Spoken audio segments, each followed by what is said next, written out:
And I'm Kyle Thompson. And you're listening to General Intellect Unit. And this time we are recording, but we're also reading Designs for the Pluriverse, Radical Independence, Autonomy, and the Making of Worlds.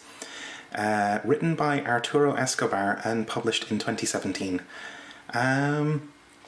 This, I think, is a pretty good book. It's got some issues, but it's a kind of, I don't know, it feels like a piñata just full of interesting little ideas and things like that.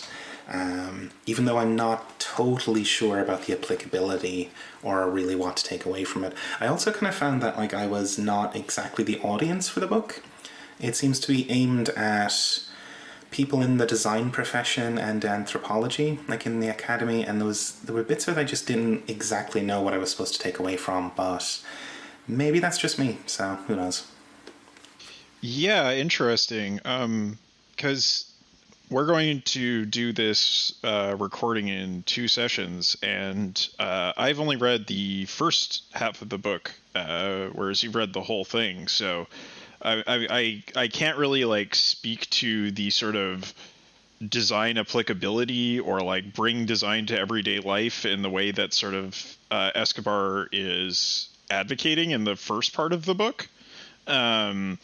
But I can see how, it's trying to sort of approach design as this kind of pervasive civilizational practice in contemporary society, from an academic perspective, but then also trying to make this relevant for practicing designers and for, activists who want to engage in design in everyday life.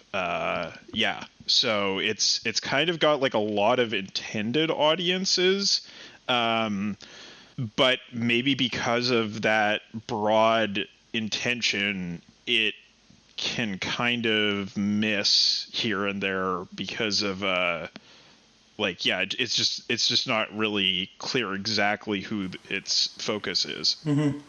I did find it to be very interesting overall, though. You're right. There's a couple of different things going on here, right? Some of it is a critical theory of design, and applying a kind of critical and political kind of lens to the practice of design. Some of it is kind of pitching design professionals on how their profession might still be relevant during the apocalypse, and imploring the design profession, partially imploring the design profession to come around to social responsibility and stuff like that, but also highlighting the ways that that's been ongoing, the kind of recent trends. Actually, a lot of the book is an account of various trends in the academy and in design practice. A lot of the book has this... And in activist practices as well. Yeah, and that's the other part, right, is speaking to activism and design for transitions and that sort of stuff. I guess in a way it's pitching towards why for activists maybe designers should not be considered class enemies necessarily. They can be relevant to transition, There's a lot of different audiences here. Yeah, I think it's that, and it's also grappling with this idea that design has become sort of a ubiquitous practice, so everyone is engaged in it to some degree, and then what are the implications of that, even if you aren't a professional designer, for modern life, because if it is true that it's sort of a ubiquitous way of living, then it means that everybody needs to be concerned with the critique of design, because everyone's doing it, whether they know it or not. Yeah. I guess in different parts of the book, it kind of... It's maybe speaking to the same thing from 2 different angles. It's saying that, design has become ubiquitous, and it's more pervasive throughout our lives than we even realize, and like everyone is doing design. But then in another sentence it will say everyone should be permitted to do design, like as in it's kind of imploring the design profession to allow the thing that is also happening.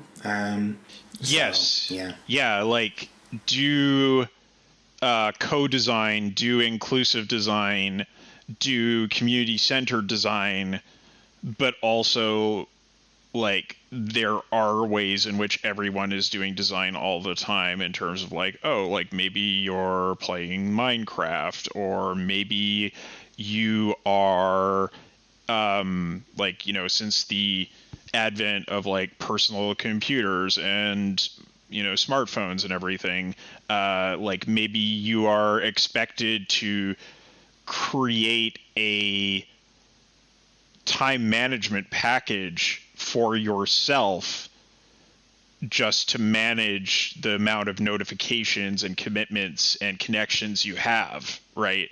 Like just at the level of like, what apps am I going to use and how am I going to use them, right? Like that kind of, I guess you might call it like prosumer design. Like it's not professional, it's not purely consumer, because each of these things is kind of incomplete in itself, but there is a assembly of consumer technologies together to sort of meet the expectations of contemporary capitalist work and life. Yeah. Sort of just like what you need to survive in the contemporary social factory. Yeah, which kind of like brings us to one of the sort of core. There's a lot of cores in this book. There's a lot of core concerns, but like it's very concerned. It's unsurprisingly, it's pluriversal. It's pluriversal, yeah. But a lot of it is about ontology and the sort of ways of being and the ways of living. And it kind of, it's hard to sum up exactly, but like it's, the pitch here is that our many underlying our many crises at the moment is a general crisis of ways of knowing and being, and that design is relevant to that kind of crisis because the actual practice and doing of design and designing tools designs ways of being, and that we should be rethinking design from the vantage point of relationality and autonomy in order to address this crisis. Yeah, Escobar says in the introduction that the book is anthropological Heideggerianism.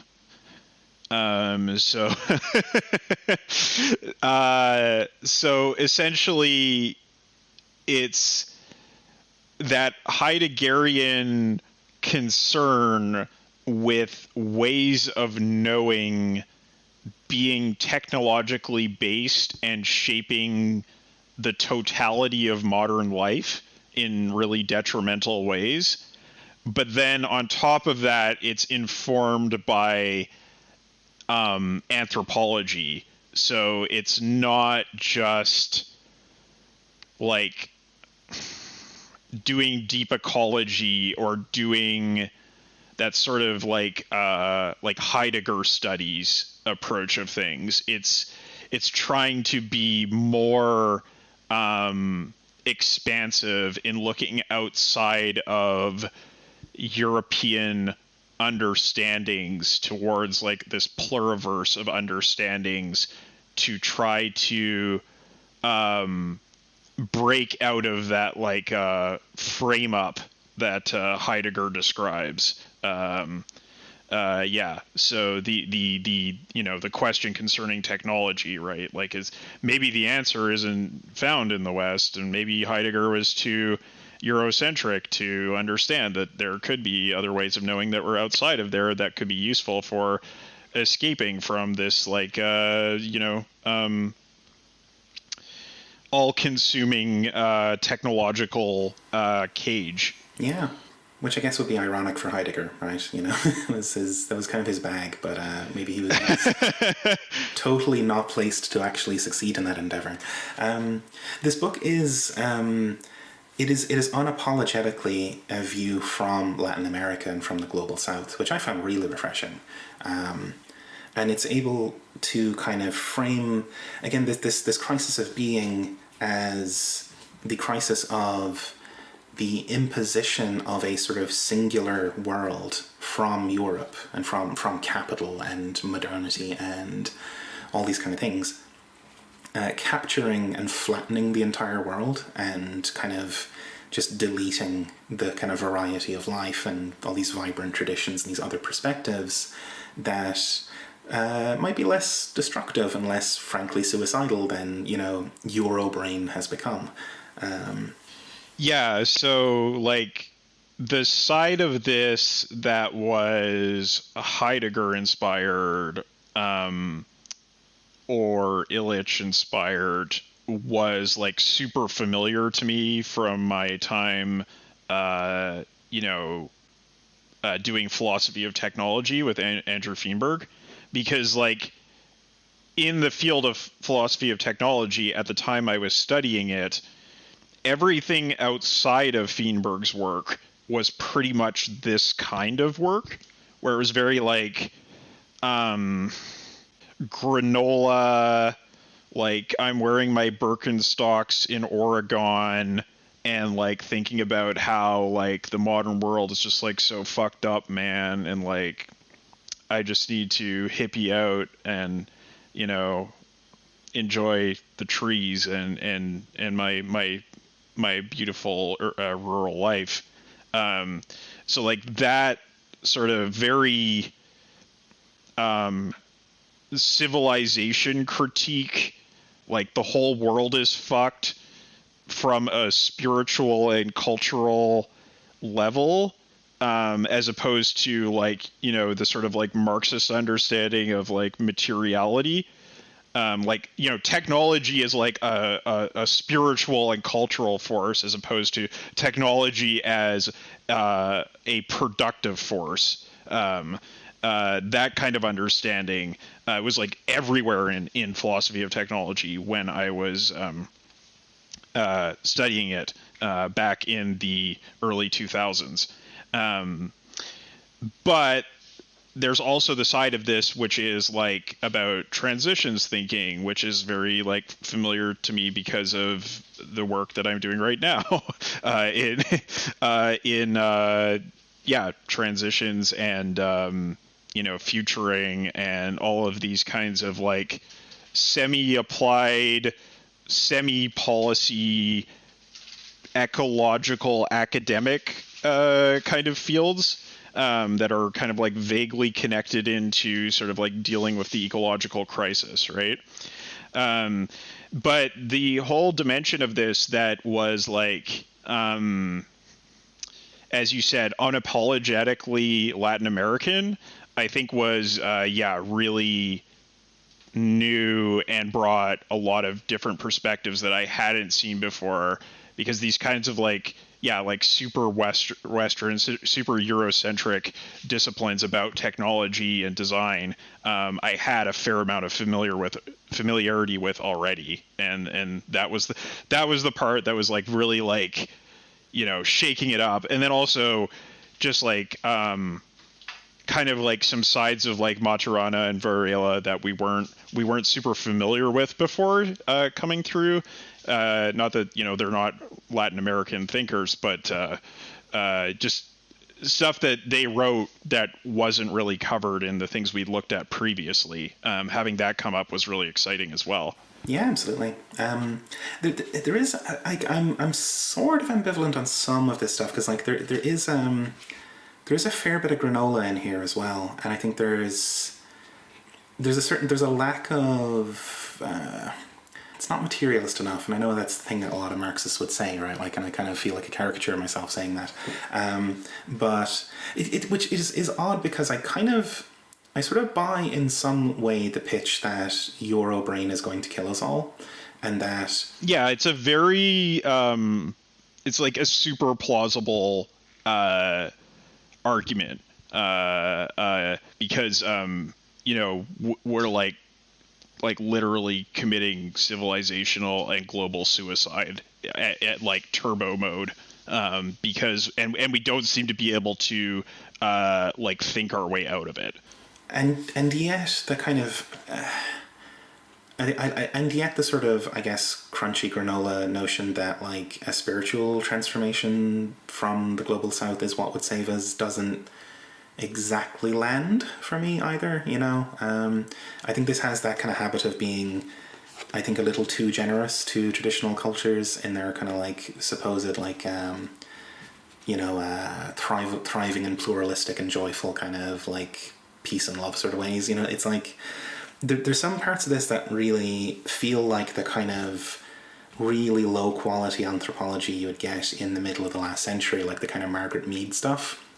Where it's like, these traditional people are basically aliens. They know no grief, you know. They, when their children die, they simply smile and wander off into the meadows. This kind of stuff, and it's like, that's not what the author's saying here. But there's a stink of that kind of stuff on it that makes me suspicious. Yeah, I think a lot of it is that sources that he is drawing on, in order to understand these Latin American movements and indigenous movements, he's very much like taking the sort of like aspirational projections that these movements are making about who they are and who they want to be at face value, and saying like, in a way that's very like reasonable, because it's like, this is what they're aspiring to, and this is something that is quite different from what you would get in the European Western Academy.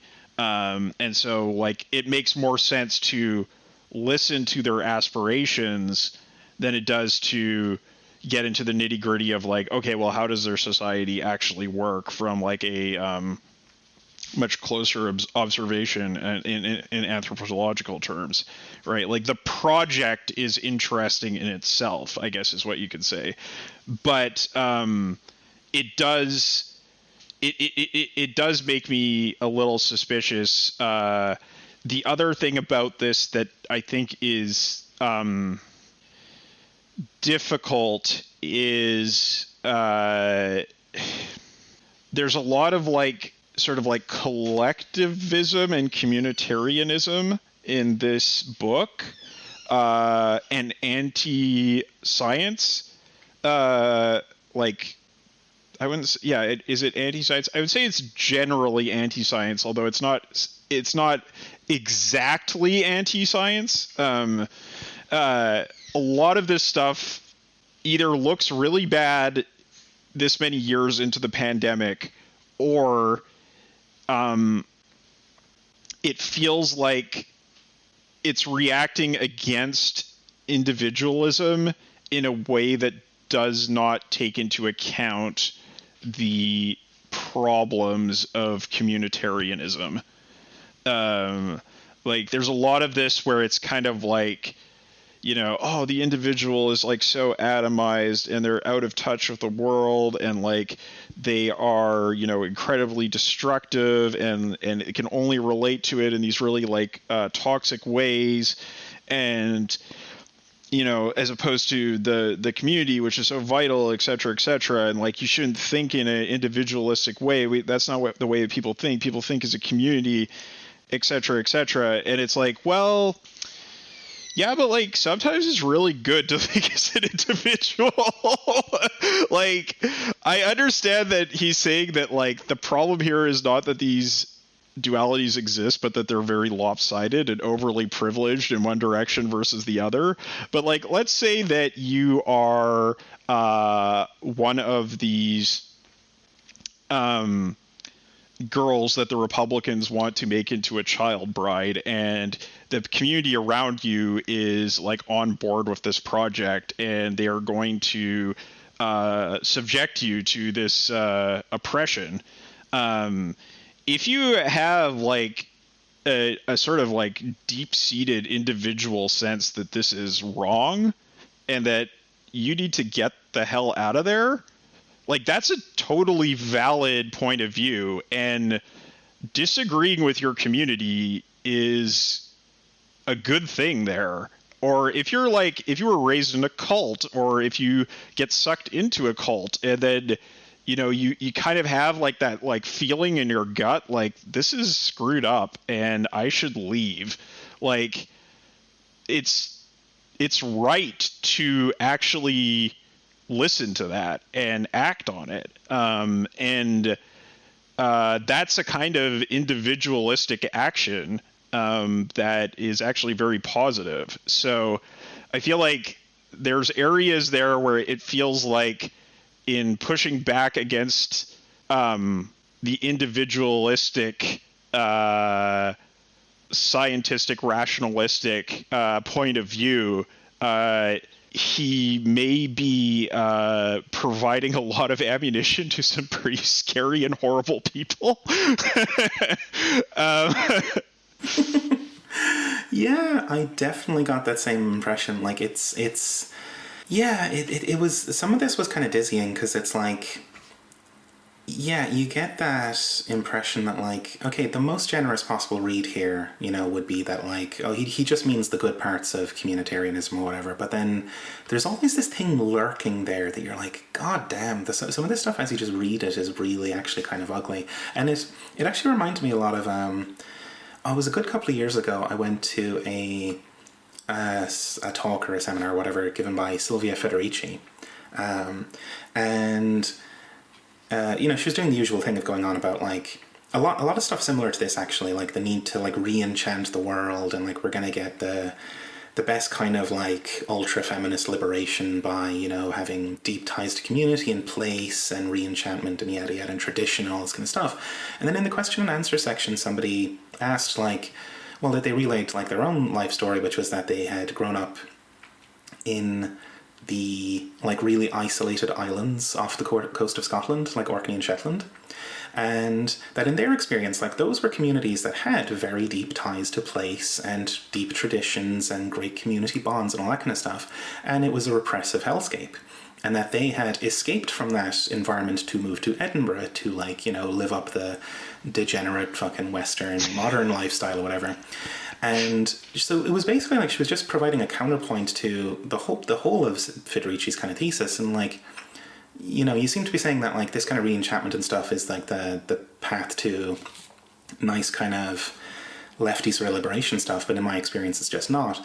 And Federici just didn't have an answer for that at all. Like, just totally didn't have any way of responding to that, like, oh no, these kind of things can just be really reactionary and ugly, and in fact, in our experience, they often are, and, like, there may actually be some big upsides to this whole modernity trick. Just didn't have much to say for it in response, and I thought in that moment it really undermined Federici's project in my mind. And there's a lot of that here too, right? Where I'm not totally sure that the author would have an answer that was satisfactory to that kind of question. And, like, it's important for me as well, because, like, I mean, I grew up in a community that was also had great traditions and local bonds and shit like that, and I had to fucking leave, you know? It would have killed me to fucking stay there. And I don't know, maybe there's something positive, and actually, if you're concerned with human flourishing, because, like, that's the kind of thing that's at the heart of this, right? That, like, the pitch is that modernity has culled and destroyed a lot of the avenues for human flourishing. It has turned a pluriverse into a monoverse, and that we could engage in a similar kind of elimination design to eliminate that kind of bad stuff and restore the pluriverse and the kind of plurality of human flourishings and that sort of stuff. And then I do have to wonder, with these traditional cultures, are they all that plural?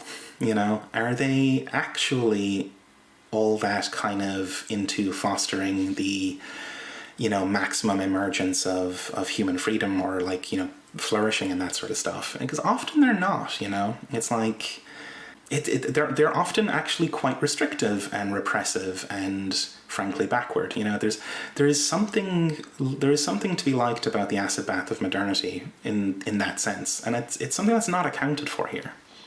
Yeah, I think there are sections of the book where he kind of like backpedals and dials it back a bit in ways that I'm like, okay, like I can get on board with that. Like I can see your point there. But there's also a lot of it where the overall thrust is exactly what you're describing.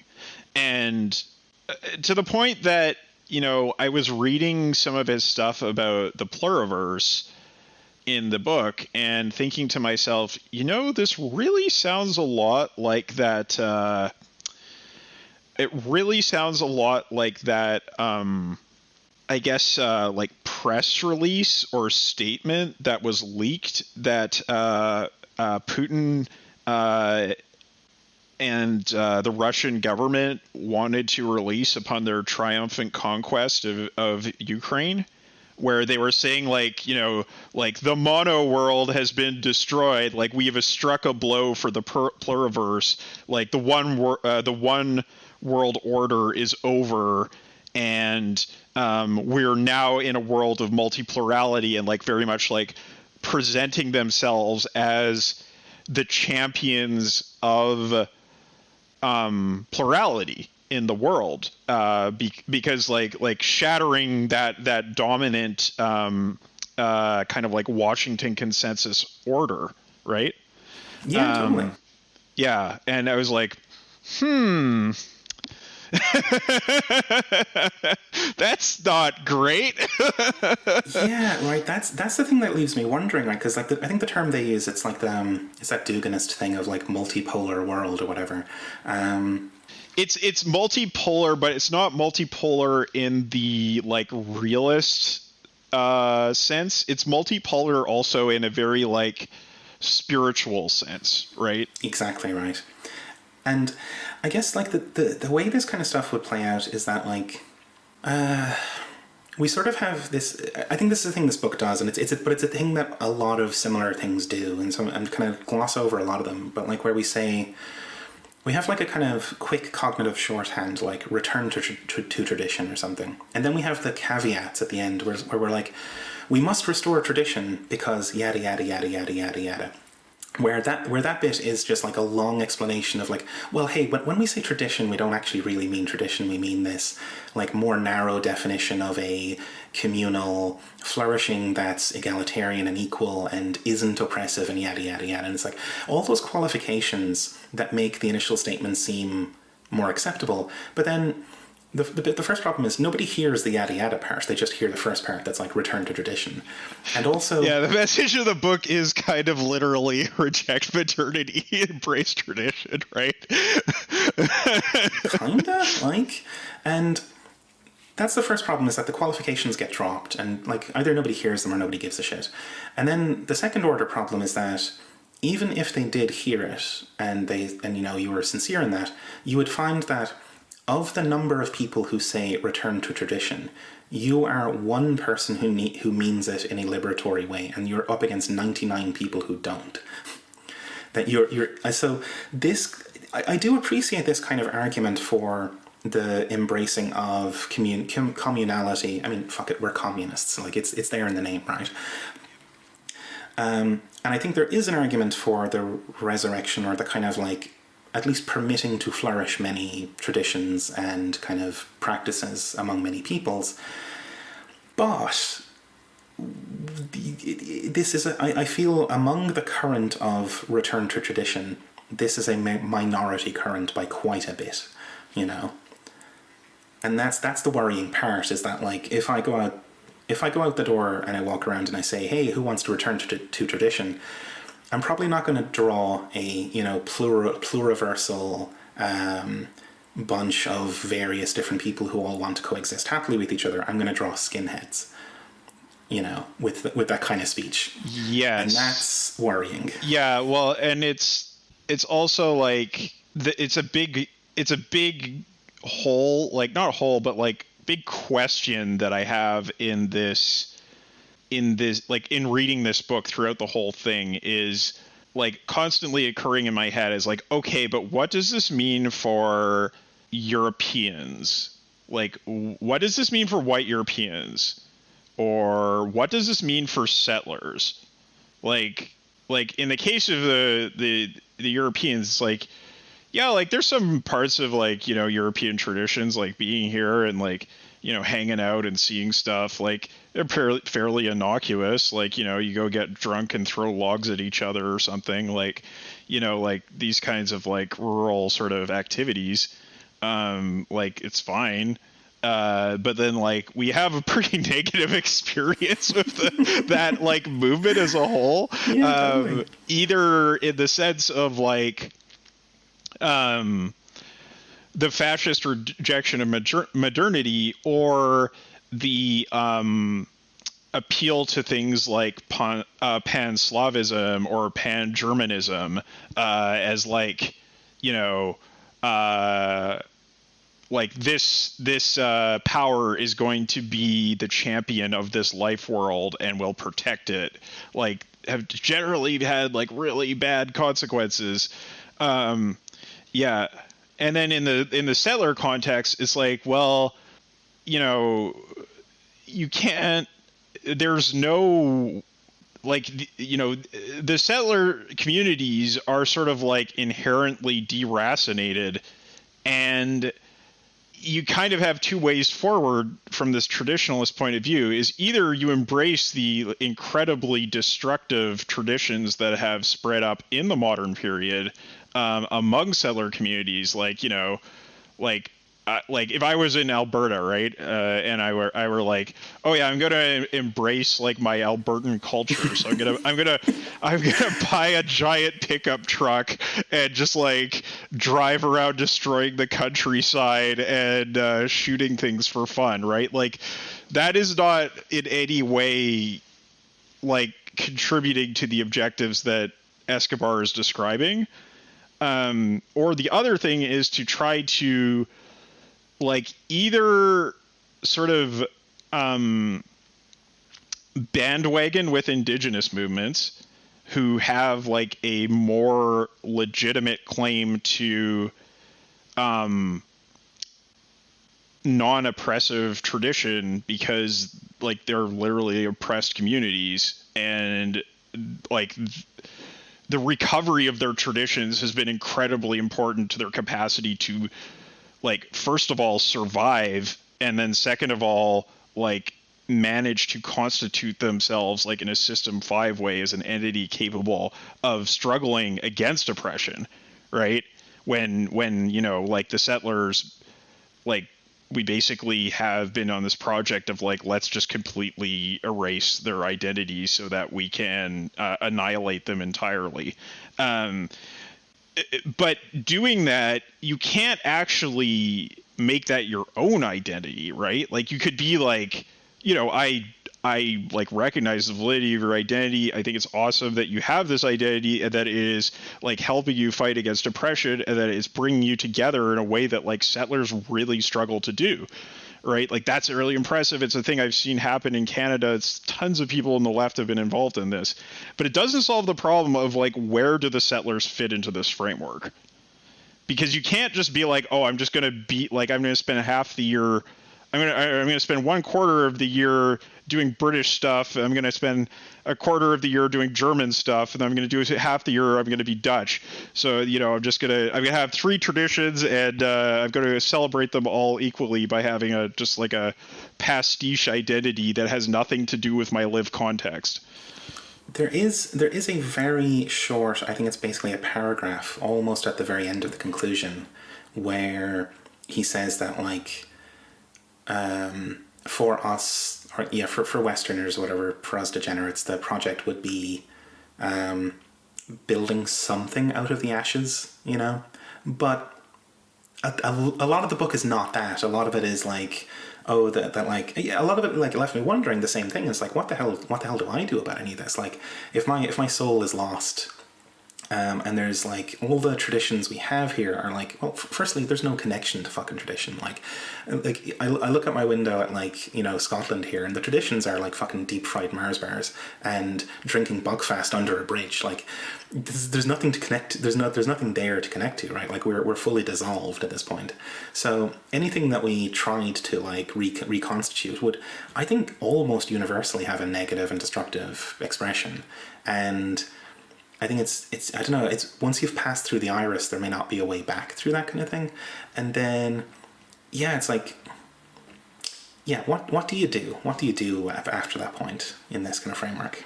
Well, yeah, and I think that it's also kind of it's also kind of difficult to understand like that point of view of like, oh, like for the Westerners, like we need to like reconstitute something out of like the destruction, like after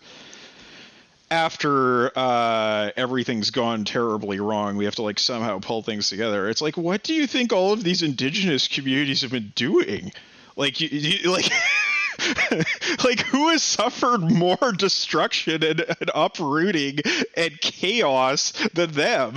Like these things are not like the adaptation to like utter like displacement and just like catastrophe is like 100 times more extreme on their end. So it's like very like what? Like no, like absolutely they've already been doing this. That's why they have these proclamations about like, constituting themselves as movements that are aspiring to a better way of life that is like rooted in some kind of commonality that they can hold on to. And I suspect that like the whole, again, it has this perspective from the global south, and again, it is extremely refreshing to get that. However, I sometimes worry that the author might have misidentified something about this dynamic, that like the reason why you find more, I guess traditional cultures or whatever, and a plurality of them in the global south is that they have been exposed to the acid bath later, and that it's, you're looking at it through time dilation, right? Like this, it's like a redshift. It's like you look at Westerners, whatever, or like people who just live in Britain or the US now, and you're seeing the aftermath of the acid bath. When you look to people in Brazil or whatever, you're seeing that process still in progress. And like, but if you were to put your bet, put a wager on the direction of travel, it's probably not generally towards the reconstitution of traditions. They're probably going to end up like us sooner or later. Well, I mean, I think there's a couple of things there. Like the first thing is that like I don't know if it's really true that there is a time lag, because as he sort of points out in this book, the development of Europe and whiteness is like contemporaneous with the colonization and disruption of the rest of the world. And those things are like, it's part of one process that is producing differential outcomes, right?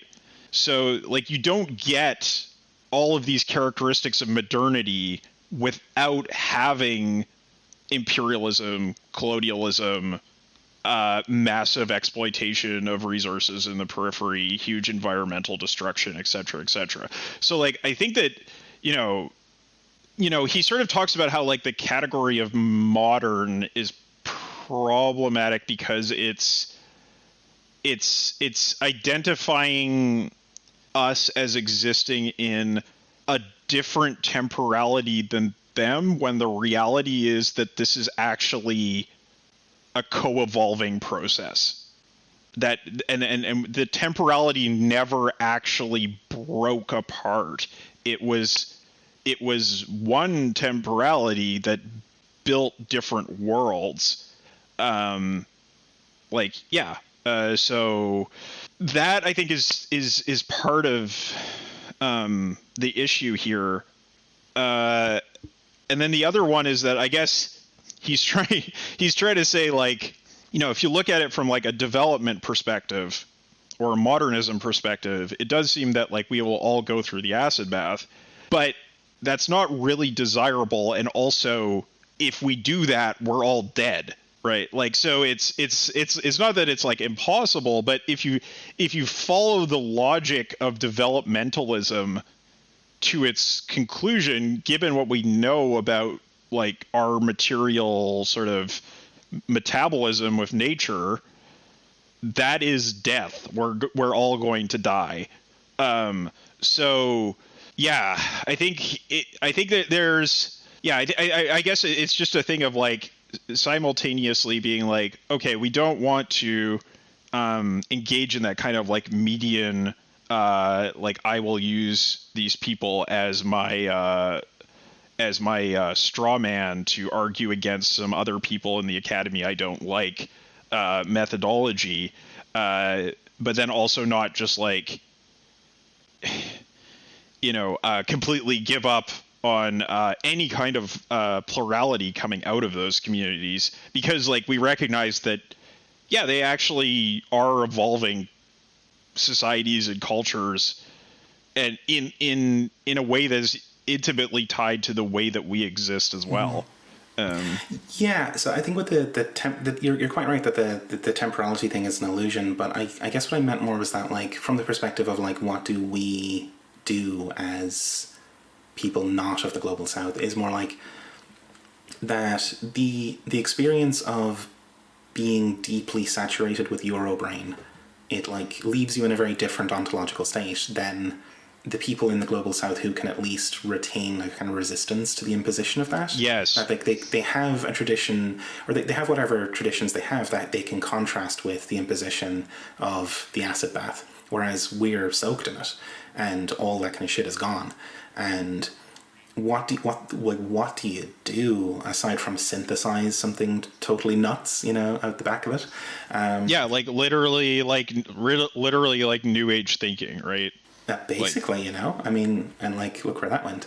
But, like, this is kind of, course, what the author's point, like, that, like, it's a crisis of ontology, and that it's a crisis of, like, ways of being and ways of thinking about the way we are.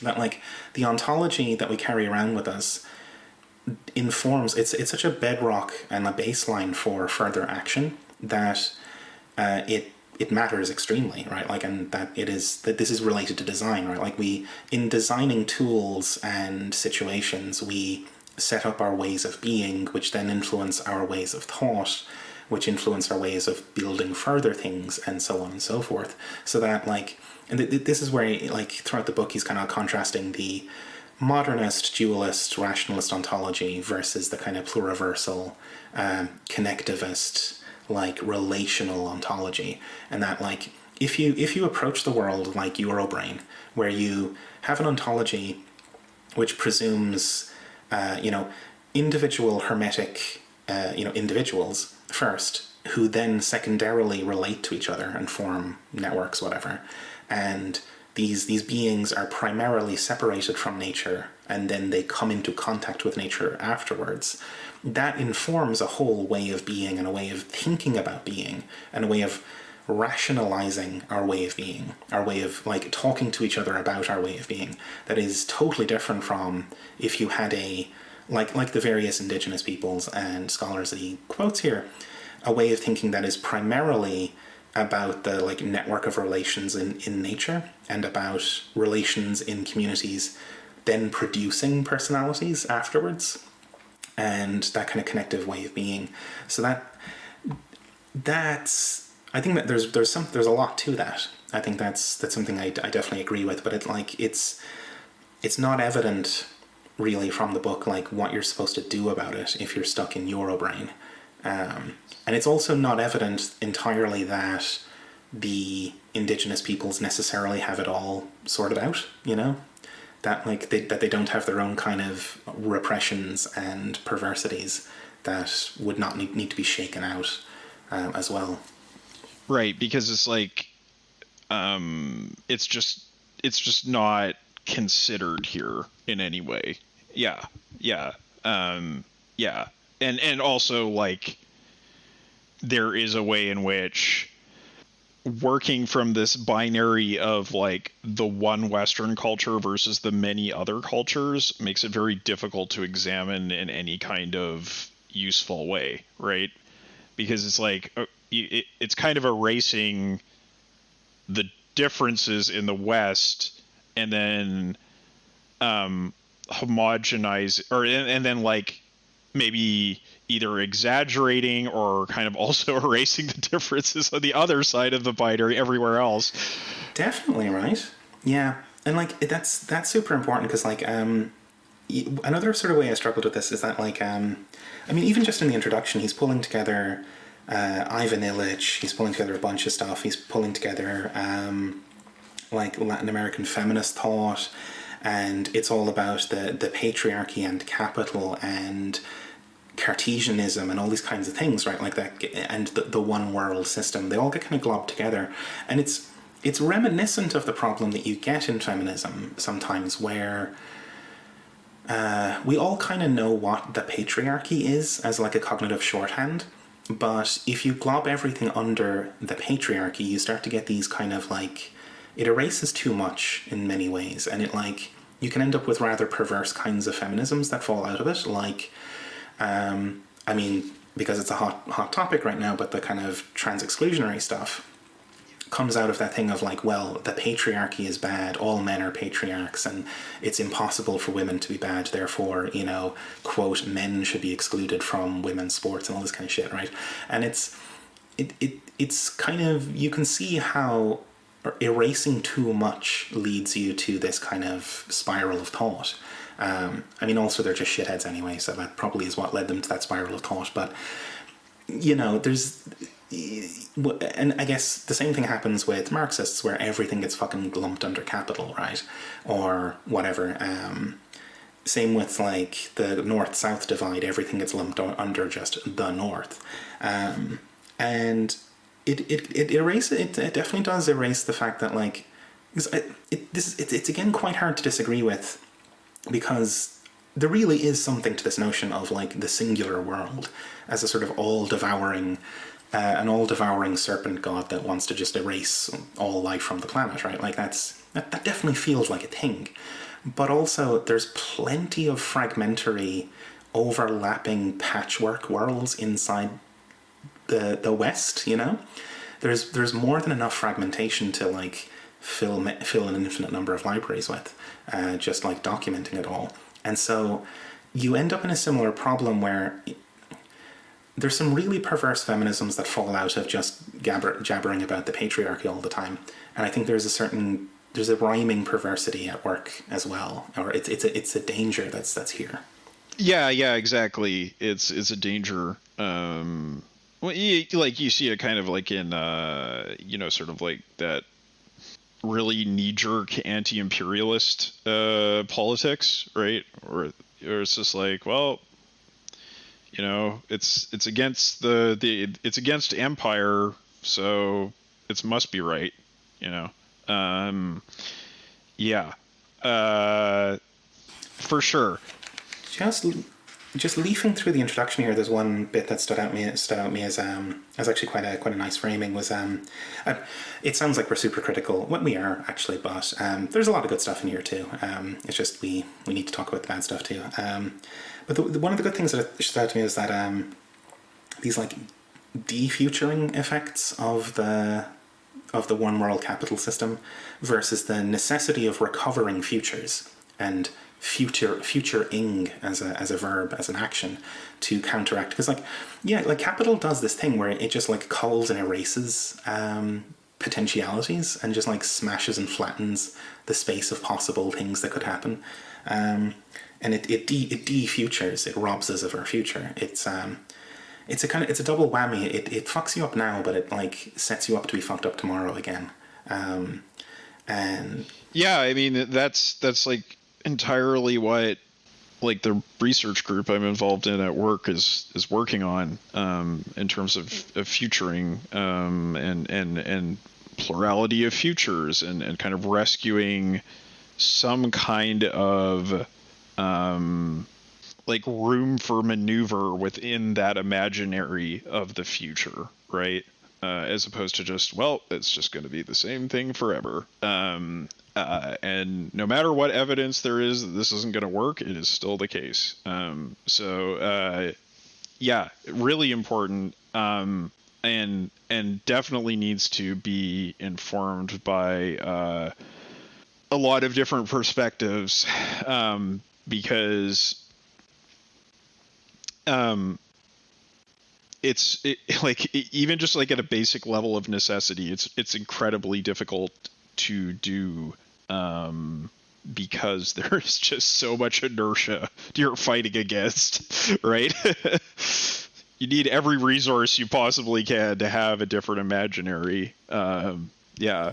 Yeah, and I like I get that kind of stuff a lot where it's like, I mean, we make a lot of hay of like saying that like another world is possible, and like, you know, the history is contingent, right? Like it's not a deterministic system and stuff. But then the state of things right now feels super fucking deterministic, doesn't it? Right? Like where it just feels like the possibility space has been culled to almost zero, and it's like on the one hand you believe that like things can change and be like that human action can modify the future, but also it sometimes feels like it's not quite the case.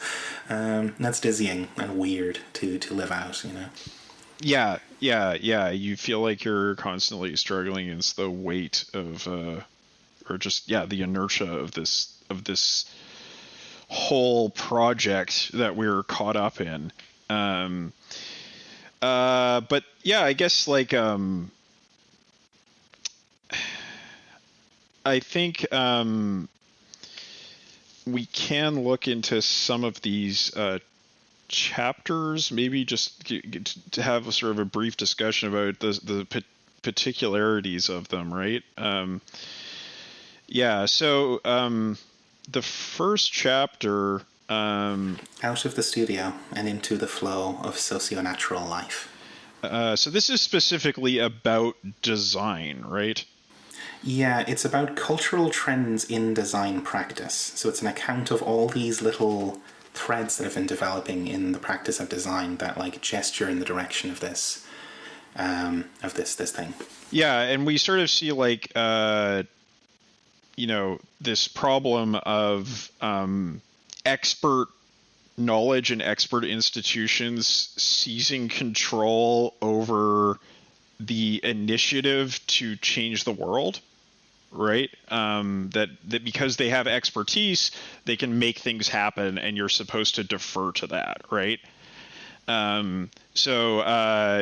There's this line here. In short, with the development of expert knowledge and modern institutions, social norms were sundered from the life world and defined heteronomously through expert-driven processes. They were no longer generated by communities from within, which would be called autonomy, nor through open political processes at the local level, which would be called autonomy. So my thought here was just like, yeah, I mean, this is like what you see with COVID measures, right? That like experts are defining social norms. Well, at least they were until recently. And then communities may agree with them or disagree with them, but regardless of that, they're not really autonomous or autonomous, right? Like they're not coming up with their own solutions to these things because the solutions are being decided by public health experts. Yes. Yeah. And like it's interesting that this is all tied to the concept of design, because I think it's quite right that like you can look at the last century and like the sort of emergence of this kind of modernity as an enormous scale deliberate design project to remake the world and to capture as much of it as possible in these expert systems. Yeah, I think that's I think whenever you sort of go from science as a curiosity to science as a world-changing project, then you're already starting to engage in design, right? Absolutely. And he even pulls in like industrial design, which I guess is definitely related to the kind of scientific stuff, but like the project of the Bauhaus and various kind of industrial design stuff in the 20th century was explicitly better living through design. It was ontological design. Like it's right there, you know, it's staring you in the face. But I just found the framing here was really refreshing and like actually drawing that out. And then, yeah. I mean, I think like, it was very explicitly the case that like those design firms were trying to build a new socialist world through design, and like making quote unquote machines for a living, right? And yeah, like this was definitely a world transforming project that they were engaged in. Yeah. And there's a line here then that like it's the problem is not one of a lack of knowledge, but of the conditions of existence. And then following on from it, it's like, what world do we want to build? What kinds of futures do we want? Do people really want? And yeah, that's it's. I think this reminds me of the COVID stuff as well, because like so much of that is framed as, well, so much of everything in modern culture is framed as a problem of knowledge, of like we just don't know, we don't know enough about this, that, or the other, and that's never really been the point. It's like, again, there's the split between epistemology and ontology. Epistemology being about knowledge, and how you know things. Ontology being about what is and how you be. That really this is always a struggle about the conditions of existence, not. And so, I mean, the same thing goes for the COVID stuff, right? Like the expert discourse stuff is always kind of framed as being about knowing and about data and like decision making based on knowing. But the real thing that's at stake and the real thing that inspires reaction from people is the ways of being and the ways of living in the world. And so when you have the sort of like just follow the science people versus the, fuck the mask mandates people, they're not even speaking the same language in that regard. One of them's talking about knowing and like knowing that the experts have decided based on knowing or whatever. And then the others are just like, I don't fucking want to live that way, you know? Yes. Yeah. Yeah. I think it's like a lot of the pro mandate stuff was like, believe the science. That was a major part of it. And a lot of the sort of like methodology or like the methods that group appealed to were about knowing, right? Like how much COVID is out there, what are the effects of it, what is the best way to cope with it, et cetera, et cetera. But the background of it was, well, we don't want to see people die, right? That was the normative background to that. And so I don't know, it's almost like that argument wasn't strong enough. And so it had to result to scientific discussions. Like, I mean, like, the sort of like claiming that we have the best way to deal with this is a way, it is a claim to expert knowledge. It's a claim that gives you power, right? But there also was like a sort of motivation there that was about, at the very least, risk management, which I think is what people found so infuriating, was that like you're living your life according to like risk management, and that's a horrible way to live. But there was also a very like humanitarian claim behind that, which is like, if we don't do this, a lot of people are going to die, and it's going to be the most vulnerable people. So again, I feel like it's a thing where it's like, it's not purely what he's describing here, but the process he's describing is important to the way it played out, right? Well, I think there's also it's again just riffing in something that he's also describing elsewhere. I mean, this book has that kind of holographic quality that Marx and Nature did, where it's like every paragraph contains the entire book somehow. So it's hard to actually talk about locality of arguments. But the modernist kind of ontology and like way of being is often also highly insensitive to the kind of conditions it sets up after. Like, so you do have the humanist motivation, okay, and like that's good stuff, like trying to save people, trying to not have civilization collapse because of an illness. That's all wonderful.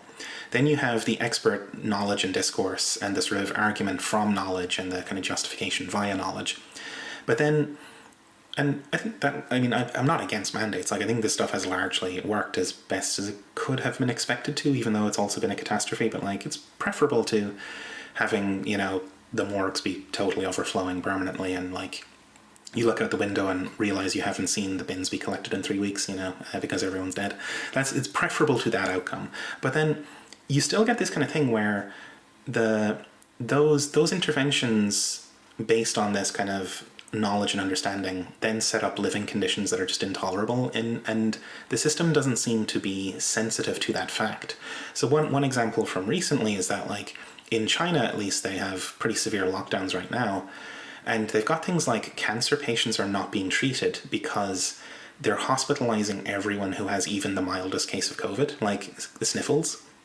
And that's a kind of objectively insane outcome, even though it was motivated by a humanitarian concern and had this expert discourse and like justification for it. The conditions of living, the like way of being that it generates, is kind of bizarre and like not viable in the long run.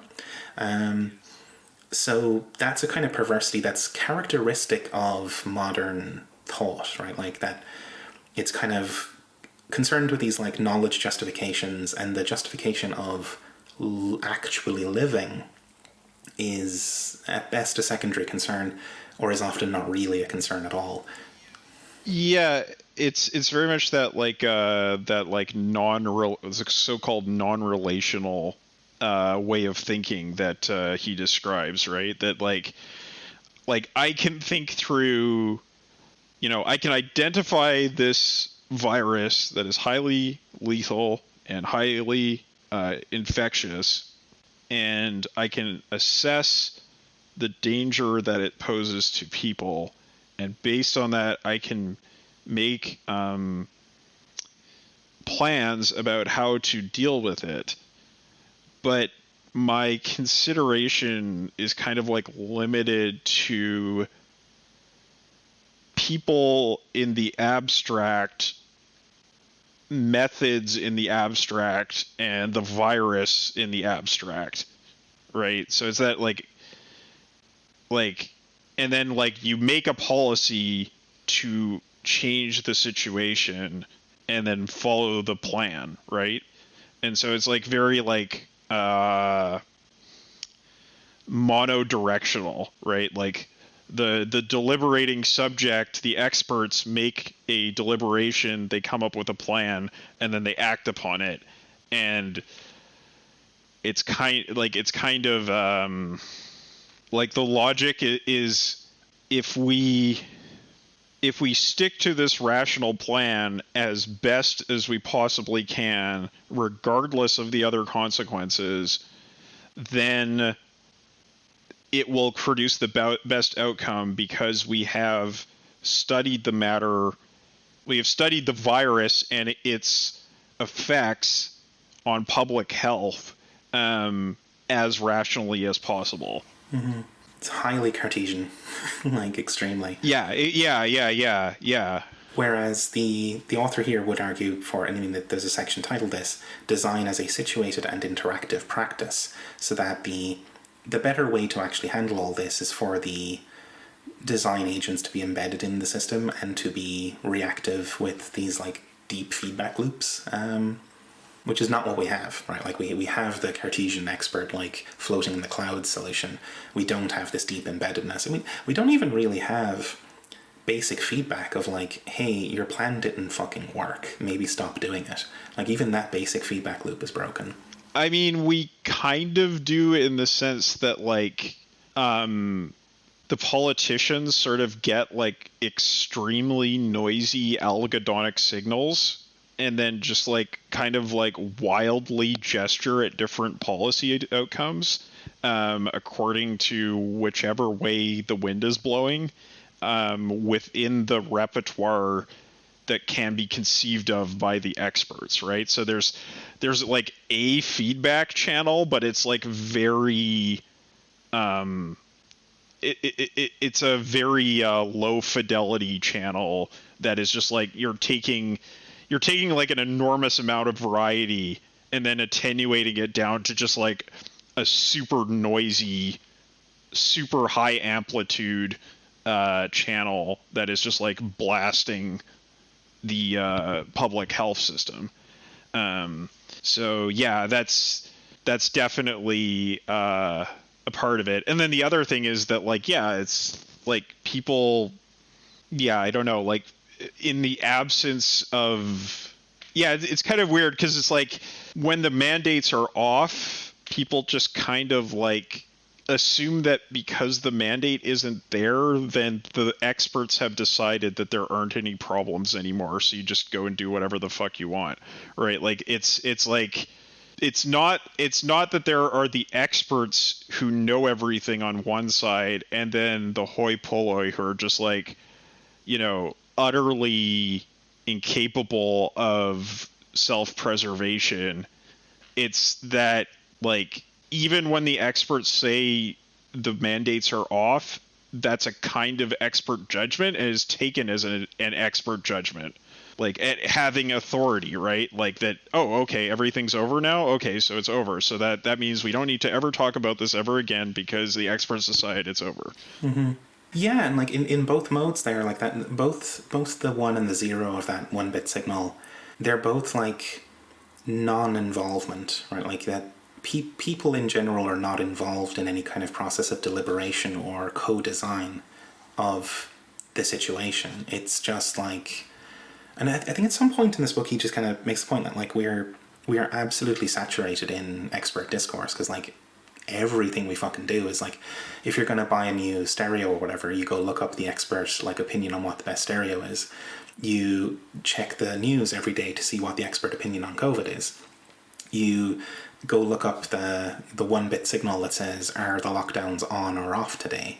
The expert kind of signal. And like everything we do and think about kind of goes via this kind of expert discourse, but we're not involved in it at all. Like it's just a kind of ambient sort of feature of the world. Well, and it's also just like inherent to the nature of being an expert that if like, so, you know, ostensibly I am an expert in something, right? Like I'm an academic at studying highly specialized knowledge in a university. But just because you're an expert in something doesn't mean like you belong to this like united body that is like the experts. It's like a totally diffuse, patchy kind of, yeah. It's a pluriverse. Like, you know, it's like Neurath's idea of the unity of science, right? That like the unity of science doesn't mean everybody is like on the same page. It means you have like these kind of like pluriverse of expertise that sort of like interfere and collide with each other, but like nobody knows everything. Nobody is the expert. Totally. Have you ever heard of the Gell-Mann amnesia effect? No, so it's this physicist, Murray Gell-Mann, and I think this is actually like apocryphal. It's not actually really anything he said, but it's attributed to him, where he's reading the newspaper and like there's an article about something about physics and it's just like hopelessly wrong and like, you know, dumbed down and like they're getting the basic facts wrong. And he just like chuckles to himself and goes, fucking dipshits. Then turns to the next page and it's an article about Syria. But he like doesn't then immediately question that they'd get that totally wrong either, you know? Which is a strange one, because there's a sort of knee-jerk reaction there. It's like, well, of course they wouldn't get Syria wrong, but they would get physics. And it's like, well, why? Interrogate that for a moment, you know, like it's yeah, these expertise don't transfer, and like, but I guess everything's presented to us as if it comes from a big like multi-faced head called the experts. Yeah, it's like the experts are always another country, right? Like they're always external to whoever you are, even if you are an expert.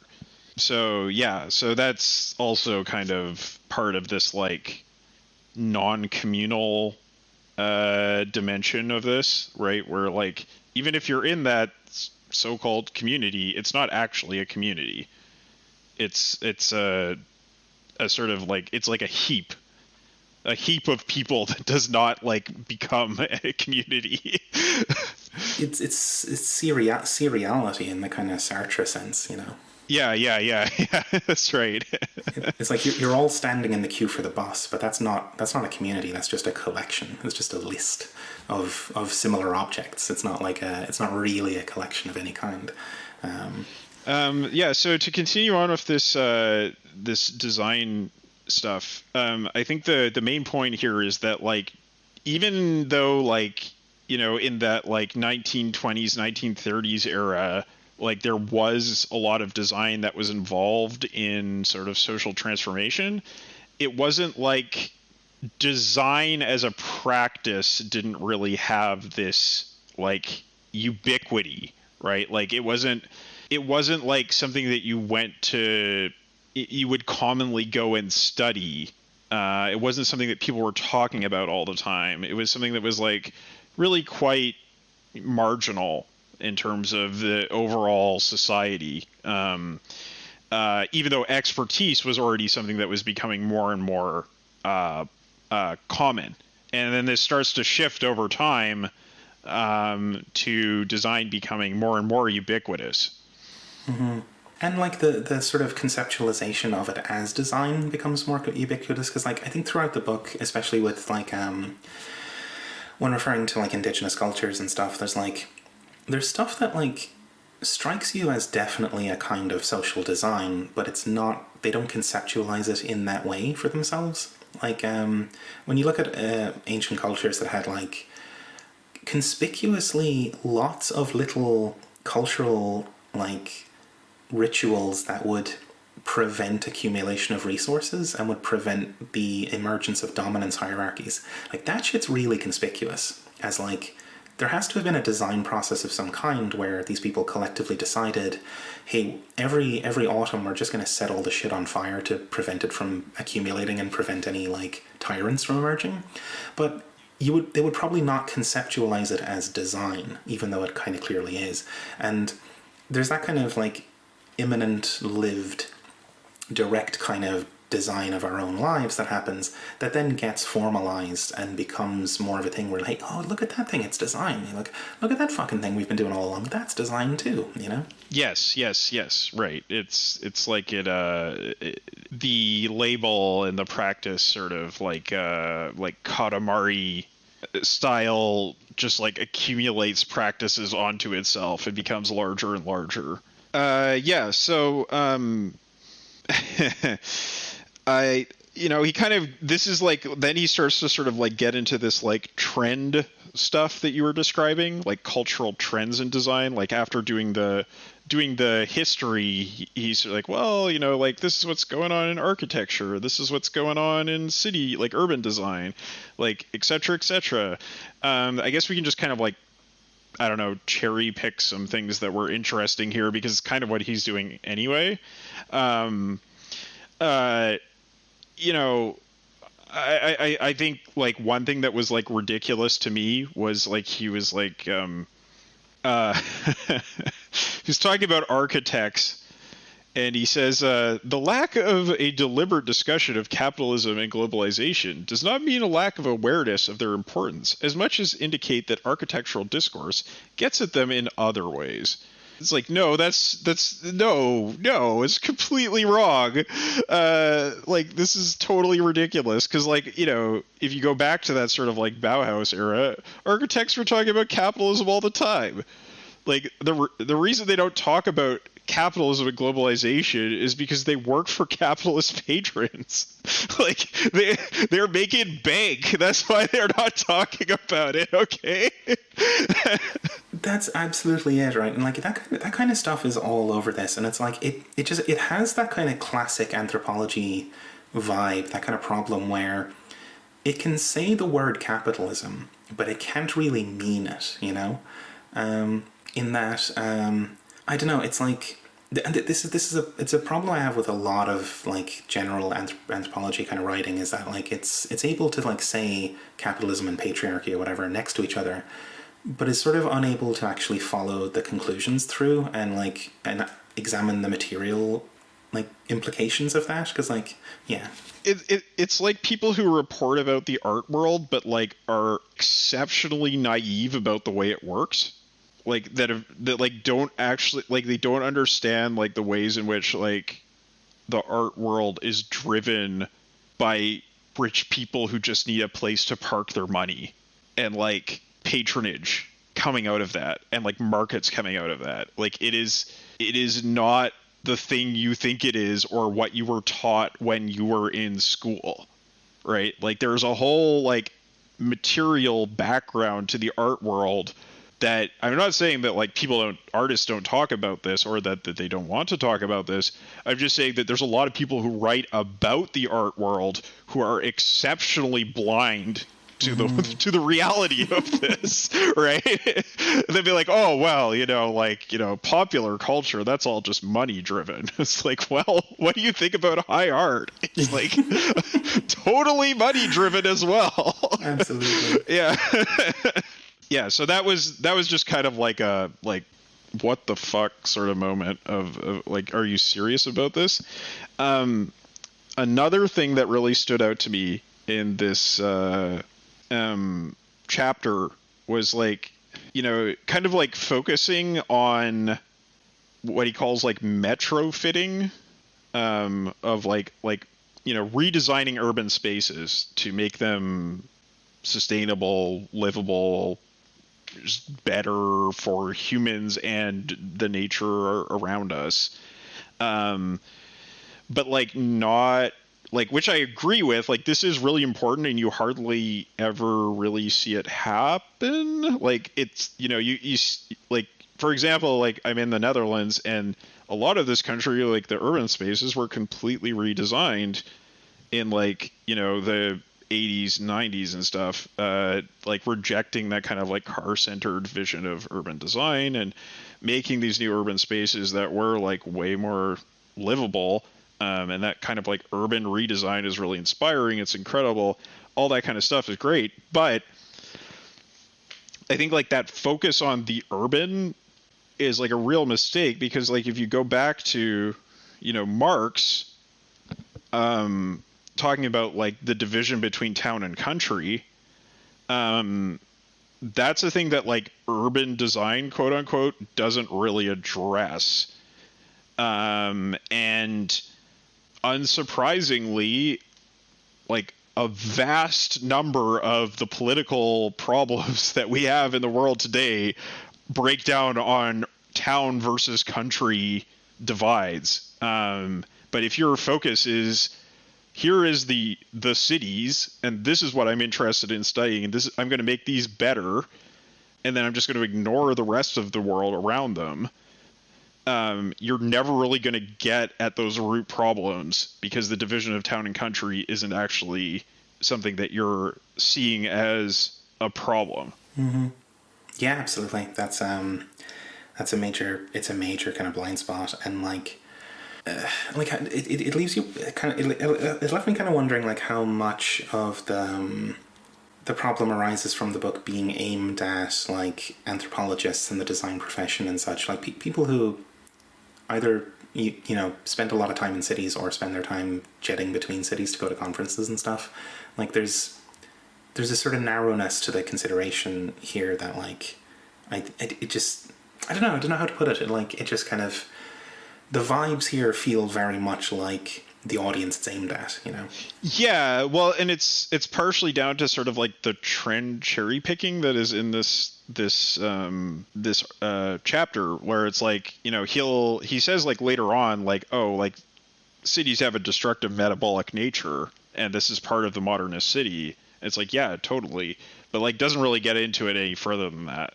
So it's kind of well, if you just look at trends in different existing design disciplines, then you're not really critiquing the limits of those disciplines, because you're just sort of accepting them and then moving on to another development in the design world, which is, like you say, just sort of catching everybody up on the latest news for designers. Yeah. The next section after that is quite interesting, where it gets into design and the rise of the digital. Some points here about like the kind of hangover from the 90s, like this kind of like cyber banality that we're left with. Stuff actually kind of sucks a fair bit, doesn't it? And this is where he starts bringing in Mataran and Varela, right? Like with the like cognition as embodied, embedded, inactive, and extended. And that like this is becoming a bit more of a thing, right, in that kind of field of considering the digital, that like or even just considering the kind of geopolitical and material substrate of cyberspace, like he's bringing in Benjamin Bratton's notion of the stack, this like mega structure that is below this kind of like shiny facade of like HTML and fucking JavaScript or whatever. Yeah, and I mean this stuff is all like really important to sort of like moving towards that like non-modern point of view that like we saw in Pickering, or that is often like brought up in this book. Like I feel like, you know, moving towards biology as a paradigm as opposed to like signals processing or physics is an important way in which like the style of thought that we have now has changed since the 90s, like in a very big way. Like what is seen as valid, like, you know, like moving from like the linguistic turn of the mid 20th century to where we are now with like this ontological turn. Biology as like a paradigm is like super important to that. And the way that it was used to rethink computing. Yeah. There's also a fun section on speculative design, which kind of riffs on like the emergence of like, so feminist and like disability studies and like scholars kind of like doing this kind of like, I guess like speculation about like, well, yeah, it's in the title, speculative design, right? Like you're kind of using this kind of imaginative futuring sort of thing to imagine what could be different, and then hoping that that informs how things develop. Yeah, I mean, it's kind of like if I think about, you know, this is something I do sometimes, like I just try to think about like, okay, what would it, like if I take in my head the social model of disability, right? Where, you know, disabilities are not inherent to people, they're sort of like effects of social sorting of who is valid versus who is not, right? Like people are rendered disabled by their environments because like priorities are made in design decisions, and economic decisions. So if I take that model as like valid, and then I think about like, well, what would it take for me to like feel like I wasn't disabled? That I can kind of imagine a future out of that, right? And then so that's basically speculative design. Yeah.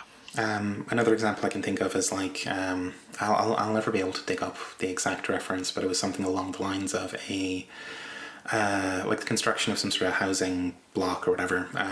And the thing that was different about this is that like the actual people, it was for public housing, and the people who would actually occupy it, almost universally single mothers, were consulted on like the design of it, and it's like, oh yeah, like put all the kitchens facing the back, like the central courtyard, so we can watch the kids play, you know, while we're washing up and that kind of shit, which apparently had never occurred to the architects before that, because that would be fucking ridiculous, you know. But like obvious kind of stuff like is like, and it's like it's a fairly light kind of speculation, but like, hey, what if I could like both keep an eye on my kid and actually like take care of the house, whatever, is one of those lightweight speculations that leads to a good outcome.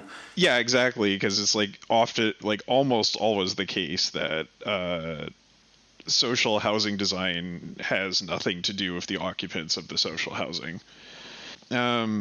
Right. So then we move on to talking about ecological design a little bit.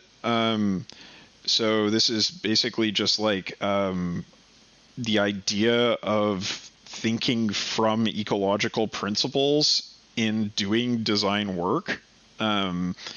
So the you know, mentions that like this book by Ian McHarg, Design with Nature, published in 1969, was sort of like the founding work of that, but it took decades later for it to like really take off.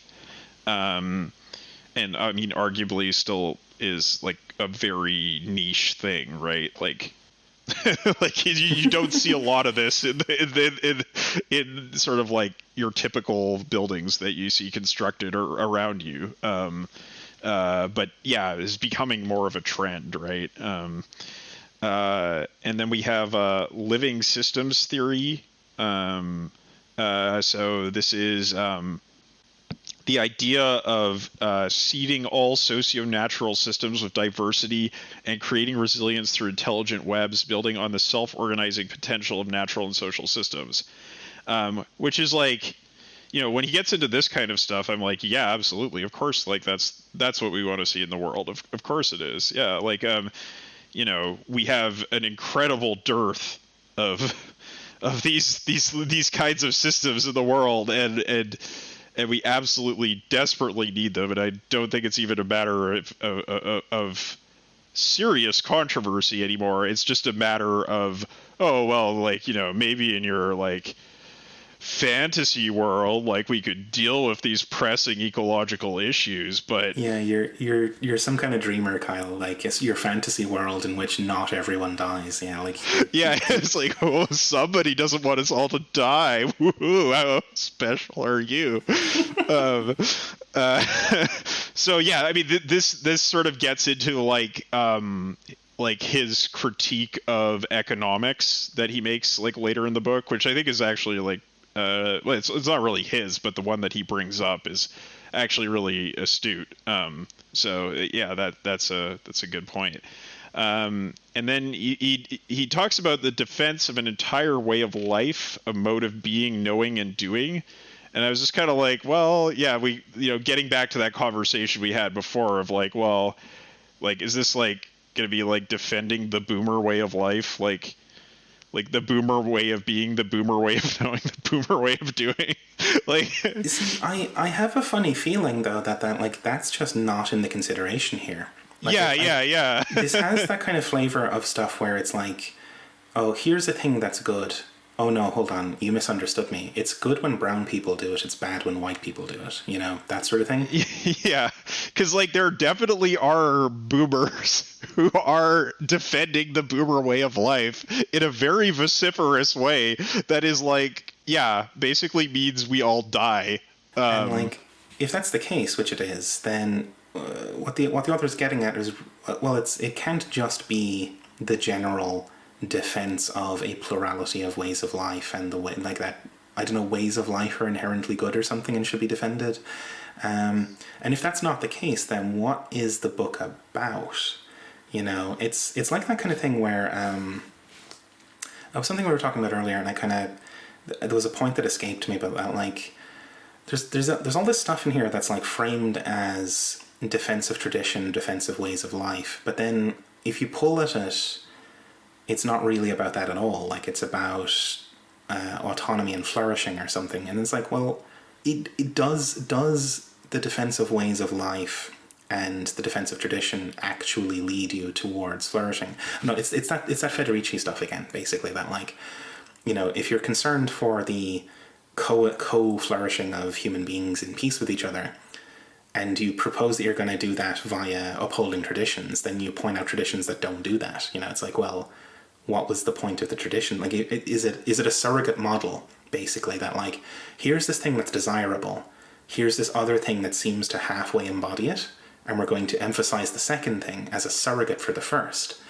That's what I worry about here, is that tradition and that kind of communality is a stand-in for the actual desire, and it might be mistaken to kind of put the emphasis there rather than on the relationality. Like, if you want relationality, say you want that, rather than saying, I want tradition. Oh, but I only want tradition that does relationality well, you know, that kind of thing. Yeah, I think it's like a Mott and Bailey fallacy, is something very like that. Yeah, like, where it's like, you know, the, like, let's, you know, talk about flourishing and plurality and variety as, like, you know, the Mott position, and then the Bailey position is the, like, reject modernity, return to tradition. The weird quasi-reactionary sort of stuff, and then once you get called on that, you can fall back to the, oh well, no, actually, I don't mean reactionary stuff. I just mean the good kind of relationality, you know. For the listeners who are not familiar with that analogy, like a motte and bailey is a type of fortification that was pretty common in Europe, where you have a like a castle or something, like a solid fortification that's then surrounded by a small town or hamlet, and then it just has wooden walls around that. And the idea was that there's a sort of maximal extent of the fortification that's like includes the weak walls, but then if you're actually under attack, you fall back to the inner strong walls. And so it's that in argumentation, it's where you take up a kind of extreme position that you can't actually defend, and then when you're called on it, you fall back to a more defensible sort of inner version of it, but that like you don't acknowledge that you're actually dropping something. Whereas those peasants were left to die, you know, in those things. Yes, like once the acceptable position is conceded, then you go back to the controversial one. Exactly, right. And that's, and in what we're calling out here is that this like return to tradition stuff is the more controversial but much weaker claim, and that the appeals to just relationality and like the co-flourishing of human beings is like that's not contestable. That's fine, you know, but that's a much smaller thing than the thing that's actually being put forward. So there's a switching back and forth that's happening here, I think. Yeah. So then he talks about the vexing question of the relation between design and the making of deeply unequal, insensitive, and destructive social orders seems to remain design's own wicked problem. Like, wicked problems are like a sort of term of art in design, where it's they're just kind of like these very complex system sort of things, right? Like that they can't be reduced down to a simple problematic that can be analyzed and solved. So it's like, well, design can't design itself out of the problem of design producing destructive and unequal orders, right? I think that like that's fair enough. Like if you look at it from like, say you're a expert who is a designer, you're not going to solve the problems of capitalist conditions of labor through that like expert domain of design that you're involved in. You have to like break out of that silo in order to actually address that level of problematic. Even if there is like a design dimension to doing that, it's not like your expertise as a designer that will get you there. And in many ways, this is a kind of appeal to design people to wake up on that front and like start thinking, or well, it's also like pointing out that this has been a trend in design thought to like admit to more of this like actual political angle of things, but it also does read as a kind of imploring. It's like, hey, maybe think about this stuff a bit more. So I think like there are just a handful of other little things that were interesting to me, but I'll just it's so like disparate, this section, like very so like much. Here's another thing that's interesting, here's another thing that's interesting, here's another thing that's interesting. Like it's like hard to really summarize because it's just like a laundry list of interesting developments in design. But I think the core of this is, as we've been describing, like this Cartesian rationalistic approach to design is like, through the trends that he is documenting here, is being overcome, and is becoming like design is becoming more plural. Is essentially what he's arguing for. Like, look at all these ways that this is happening. So, like, clearly my argument has some legs, right? Mm-hmm. Yeah.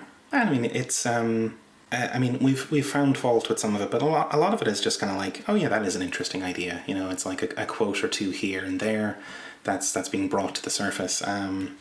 Yeah, like I think when you read, like when I read the introduction, I was kind of like I don't know, but then you like read about all these like particular instances of things that are happening in design that he lists out, and you're kind of like, oh, like for the most part, you're like, oh yeah, these are all really interesting. Like these are sort of like micro disciplines or micro practices that are particular to like this little corner of the design world that I've never heard of before, but are like super interesting. So it's definitely worth reading this section, but it's very difficult for us to summarize because it just goes on and on. It is hard to do that. And it's like, I don't know, do you get this thing with sections like this where it's like, oh, here's a cool thing some people are doing, here's another cool thing some people are doing, but you just kind of imagine a little man going around doing speculative design or something, it's just like, that does sound like a cool thing a person would be doing, doesn't it? Yeah. Like a little homunculus in your brain is like having that role or doing that thing. I don't know, personify things a bit too much. Yeah, well, and it reminds me a lot of like when I was doing my remedial studies when I started the PhD I'm doing now, where I had to like study a bunch of stuff about transitions and futuring and design, and it was like all these little trends that I hadn't heard of before that I had to get familiar with. And it kind of feels like a list of things that I might have accumulated when I was doing that. Not really as a literature review, but just like these are things that people ought to know about. Yeah. So I think like if you wanted to do a here are cool things happening in design blog, this would be a good list of things to pull out, and then you could do one for each day. I could definitely also imagine like the bibliography of this book being really interesting as just a way of starting a library or whatever, on this stuff. Like, just get everything that's mentioned in the bibliography here, and you're kind of good to go. Yeah, and I guess like the last sort of thing that like the section, there's kind of sections to this section to this chapter, is just like you get into that stuff about the global South, and how communities that are resisting these like capitalist flattening projects are kind of like engaging with design. So I feel like it's kind of mostly programmatic, but like because like it's mostly just like making the case that like place matters, communities matter, and we need to build a world that is not just an infinite series of plantations and cities that are surrounded by plantations. Like the plantation is like one of the most like nightmarish paradigms of capitalism, right? Like as like a way of transforming nature and human life. It is a very powerful example that they use later in the book to like illustrate the kind of what's the term? The ontological occupation of like that. Like, hey, there was all this, there was these ways of life for these people, and then some motherfuckers came along and erased all that and replaced it with this other way of life. And then the question then becomes like, can we do the same to them? Can we displace that way of life, displace the plantations, and displace capital with a similarly deliberate design project of designing a way of being? Yes. Yeah, which would be, that sort of like natural systems theory, like, biodiverse and ontologically diverse way of living and designing natural spaces, which is like, very, very, very seriously needed because like we have like all these species of birds that are just going extinct because there's nothing anywhere except for plantations. Yeah. I mean, you even see it with attempts to like, plant trees and plant forests deliberately to like quote restore the ecosystems, but then you go around these things and they're just they're all just plantations. Yeah. they're plantations. They're perfectly square and they're dead. They're completely silent, and it's weird going amongst trees that like the trees don't even seem alive either. And there's just nothing there. There's no fucking birds. There's no anything. And you're just like, what the fuck? It feels like a bunch of Lego trees, you know, that have just been dropped there. Yeah, it was really weird. I've probably told this story before, but just like being in the south of Malaysia, like between like Kuala Lumpur and Singapore, like just driving from Singapore to Kuala Lumpur, it's like there's just nothing there but rubber trees, just for like infinitely. It just goes on and on and on and on and on forever. And like it's like exactly like you described. Like they're like forests that are just like perfectly rowed out. It's so weird. Whenever you run into one of these, like I guess some people might like call them natural spaces, but they don't feel like it, right? When we say natural spaces, I think what we really mean is like biodiverse spaces, right? Yeah, and it's like in those examples, like where either it's like a crop plantation like the rubber trees, or it's just like these projects to like restore forest cover or whatever, and it's like you can really see the like just the absolute perversity of like the Cartesian death drive, that like even in the attempt to restore nature, it still has to conform to this Cartesian grid logic that completely robs it of its actual purpose. Like they conclusively failed in whatever their stated objective was, but it's still a glowing success to them because it's square and neatly arranged. Even if it's totally dead and it doesn't actually do what they wanted, it's still a fucking success because it fits the model. And it's quantitatively impressive, right? Like on a spreadsheet, like we did this many acres of tree planting. We planted 1,024 trees. It's like, that's a suspiciously fucking square number, isn't it? Yeah. Well, first we planted 4 of them, then we planted 16, then we planted 32, and then 64, and Yeah, 128. exactly. And it's like, goddamn, guy, like maybe there's something wrong with your thought process if that seems good, you know? Yeah. This one, we got more out of this first couple of pages than I thought we would, so I think this is probably going to be a 3-parter in the end. But yeah. Well, maybe we've done the generalities. We've done this first part, so we'll see how it goes. But yeah, it's quite possible it'll be a 3-parter.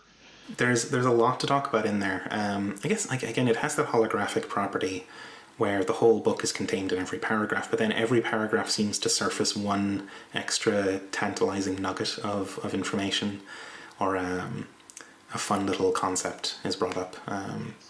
So yeah. I think we might leave it at that then for this session. Yes, yeah, and I can recommend reading the book to anyone who's interested, but you may want to skim more than read it page by page, because there's a lot of sort of these like little details that are of interest, but after a while your brain starts to sort of like tune out because it's just too much like serial information. Yeah. Like staring at a fractal or something. Just it's like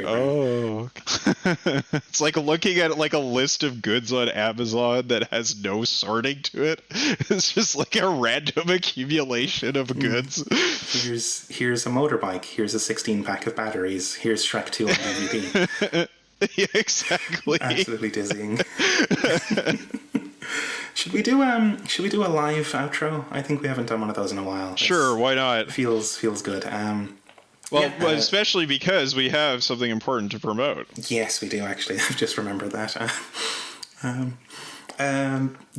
Thanks listeners for coming along with us. It has been wonderful as always. You can find us, if you want to catch up with all the rest of our stuff, you can find us on the internet at generalintellectunit.net. We're on Twitter at GIUnitPod. We're on all the other shit, the podcast apps. So subscribe and do all that good stuff.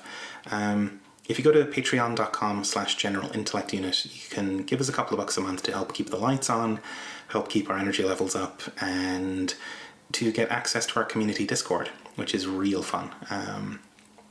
Nice place to hang out. Yes, what's this thing we're going to promote? What's happening? Yes, well, our colleague and also friend on the network, the Emancipation Network, Tom O'Brien, has a new project that he's working on as a sort of result of the reading group he's been doing on the fundamental principles of, is it Communist Production, I think is the name of the book? Fundamental Principles of Communist Production and Distribution. Yes. Yeah, and distribution, yes. So based on sort of like what they've been discussing in that reading group, he is writing a book. And this book is, a fairly sizable project of trying to like lay down in a meaningful way, like what would a feasible system for communist economy look like, and just kind of like responding to the previous proposals that have been done in the past. So all of this is coming from, this very like left-com, non-Leninist, non-Stalinist tradition of communist economics, and I think is very much in line with what we've been doing on GIU. And I think that there's a crowdfunding kind of dimension to this to help the Tom like write the book and get it published. So now let's see, where's the web page for this that he's come up with? Does From Alpha to Omega even have like a fucking website? No, he's made he's made a website for this specifically. Yes. Okay, I think I found it. Oh, maybe it's on the announcement episode of From Alpha to Omega. Oh, hold on. I got it, yeah. So the website is the Classless Society in Motion.com. It'll be in the show notes too. Yes. So yeah, if you go there, it has like a pitch for what the book is about, and it's also about. It also allows you to make donations. So these are not subscriptions like we have to GIU, or you can do like to Tom's podcast From Alpha to Omega. This is just like a one-time donation you can make over Stripe or PayPal. And apparently PayPal is preferable because the fees are lower. So you will get a if you donate to help the book, then you will get a personalized signed copy of the book, and you will also get updates on the book progress. And you may get some thanks for being a patron of the book. So this, I think, is quite an important contribution to this debate, because like really there hasn't been a lot of books written in this genre in quite a while. Like I feel like since maybe like the 90s we haven't really had like a significant like text written in this conversation, and I think coming out of that reading group, it's going to be a really interesting read. So would definitely recommend going and supporting the Classless Society in Motion. Yeah, absolutely. It's looking to be a very exciting project. It's also, they have a really good font on that website. What is it? IBM Plex Mono. I love that font. That is very good. That's a fabulous font. Big fan of that one. I knew I recognized it. Yeah, check out the good fonts. And I should also mention, I should just mention as well that Tom does have a co-author, just not somebody that I'm personally well acquainted with. Name is Donal Costello, and has been a participant in the reading group over there. That's a fun series. Definitely go check out that podcast as well. Are we left comms? Is Emancipation a left comm network? Should we get into Bordiga? Not exactly. If you follow the like doctrinaire definition of what a left comm is, I don't think we are exactly that. But do we have sympathies there? I mean, it kind of fits, you know? Yeah, it kind of fits. It's weirdly the closest thing you could plausibly come up with, I guess. That's good fun. Oh, yeah, also check out the rest of the Emancipation Network. The website is emancipation.network. Yeah, good folks. All fabulous shows. We need to get some of them back on again soon for more reading. Yeah, anything else? I think that's the main announcement. If you want, a full rundown on the whole like conception and the concept of it, Tom did a announcement episode on his podcast from Alpha to Omega that I thought was just going to be like, hey, we're doing a book, but no, it's actually like quite a detailed discussion of what the concept is, and it's really interesting. So I would recommend going and checking that out, as well as contributing to the campaign. Mm-hmm. Absolutely. And like, if you like that stuff, take a swing at that book that they're kind of reading for that, like the fundamental principles. It's really readable and has been republished recently, retranslated. So that's good stuff. That's a really good read. Yeah, fun.